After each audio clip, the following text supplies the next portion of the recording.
Hello, Pastor Doug here. I'm out doing some bow hunting.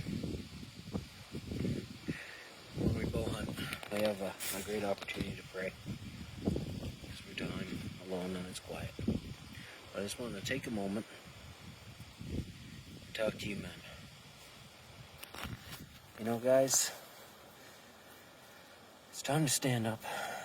It's time to step up. It's time to act like leaders. And it's time to go to church.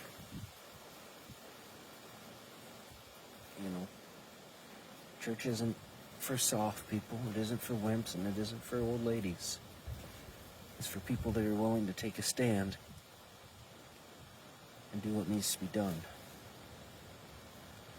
And really, right now, in these times, it takes people of conviction.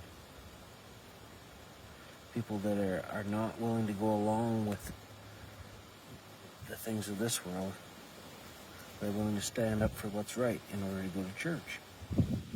So I want to encourage you men to be leaders in your community, leaders in your family, and to come out to church. We meet Mondays, we meet Sundays, we meet Thursdays. There's lots of opportunity. So man up. Real men love their wives, real men love their children, and real men love Jesus. We'll see you Sunday.